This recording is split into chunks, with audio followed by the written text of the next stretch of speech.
Basically నేను మా ఊరు నుండి హైదరాబాద్ లోని మా పిన్ని వాళ్ళ ఇంటికి వెళ్ళడానికి 650 రూపీస్ అవుతాయి. సో ఈ రోజు నా ఛాలెంజ్ ఏంటంటే వీలైనంత తక్కువ పైసలతో మా పిన్ని వాళ్ళ ఇంటికి వెళ్ళడం. చూద్దాం మరి. ఫస్ట్ అయితే నేను మా ఊరు నుండి ఆర్టీసీ బస్ లో జగిత్యాల న్యూ బస్ స్టాండ్ కి వచ్చాను. టికెట్ నాకు 30 రూపాయలు అయింది. ఇక్కడే మా ఫ్రెండ్ షాప్ లో ఈ షర్ట్ నాకు నచ్చింది, సో కొనేసాను. మరి ఈ షర్ట్ కి ఎంత పెట్టొచ్చు నాకు కామెంట్ లో చెప్పండి. నెక్స్ట్ నేను ఆ బస్ స్టాండ్ నుండి ఈ రైల్వే స్టేషన్ రోడ్ కి అయితే వచ్చాను. బికాస్ ఇక్కడ ఆటో రేట్లు చాలా తక్కువ ఉంటాయి. నా దరిద్రం ఏంటో కానీ ఇక్కడ ఈ ఆటోనైతే నా కాడ 100 రూపాయలు తీసుకున్నాడు. అది కూడా జస్ట్ 4 కిలోమీటర్లకి.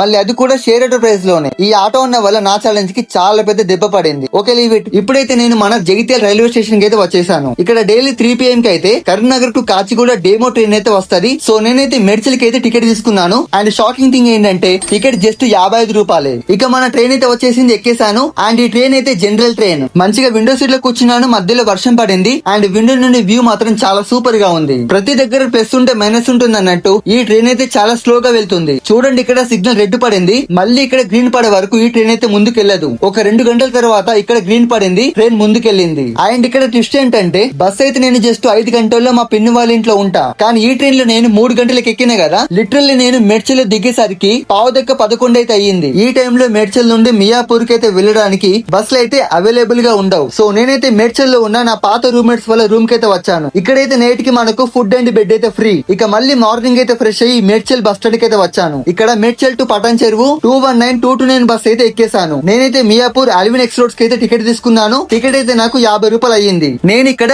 అల్విన్ ఎక్స్ రోడ్స్ దగ్గర దిగేశాను. ఇక్కడ నుండి అయితే నేను నడుచుకుంటూ మా పిన్ని వాళ్ళ ఇంటికి అయితే వచ్చేసాను. ఇప్పుడు మనమైతే లెక్కేద్దాం. 30 + 100 + 55 + 50 మొత్తం జస్ట్ 235లో నేనైతే 303 కిలోమీటర్లు అయితే వచ్చాను. ఇంకా చాలా ఛాలెంజెస్ అయితే రాబోతున్నాయి. సో జస్ట్ మీరు ఫాలో అండ్ సబ్స్క్రైబ్ చేసి పెట్టేసుకోండి. లవ్ యూ, ఉంటా, బాయ్.